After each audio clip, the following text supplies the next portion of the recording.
In my opinion, one of the most powerful features of completable futures is the ability to start two tasks asynchronously and then combine the results. For example, let's say we call a remote service to get the price of a product, and that service returns the price in US dollars. So we get 20 US dollars. Now, at the same time, in parallel, we want to call another service to get the exchange rate between US dollars and euros. So that service is going to return 0.9. Now, we don't want to call the second service upon completion of the first task. We want to start these tasks concurrently and then wait for both of them to complete in order to calculate the result. So let me show you how to do this. First, we want to create a completable future to return the price of a product. So completable future.supply async. And here we return 20. That is our first task. Now, in our second task, we're going to call another service to get the exchange rate between US dollars and euros. So one more time, completable future.supply async. Here we return 0.9.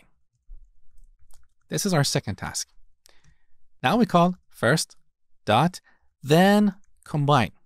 With this, we can combine the result of two asynchronous operations. So we can wait for both of them to complete to calculate the final result. But here's the interesting part. Calling this method is not going to block the current thread. We're basically building a processing pipeline. We're building a recipe. We're telling the executive framework, hey, go ahead and start these two tasks concurrently. When they're both complete, start a new task to do something else. All of this is happening asynchronously, okay? So look at the signature of this method. Here we have two parameters. The first parameter is a completion stage object. That is our second task.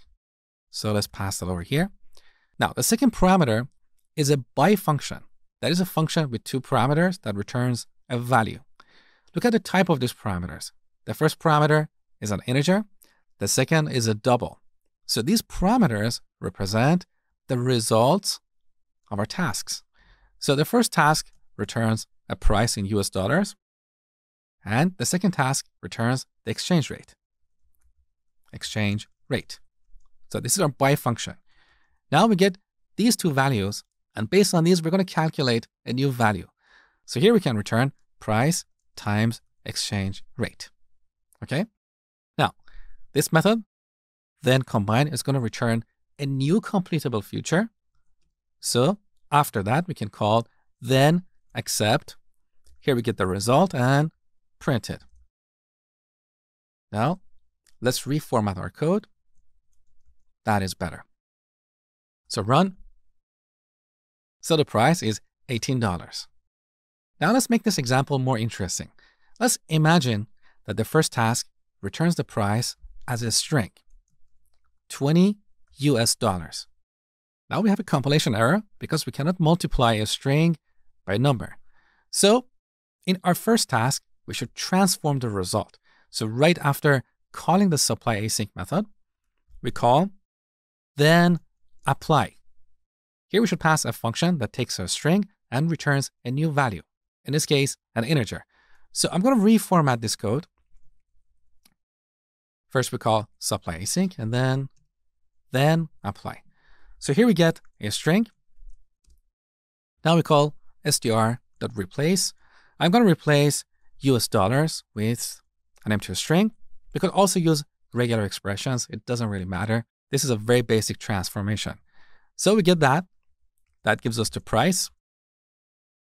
Now we call integer.parseInt and pass the price. And finally return the result. So here's our first task. Then we have our second task. We combine them and wait for both of them to complete before displaying the result. Now all of this is happening asynchronously, so none of this code is going to block the current thread.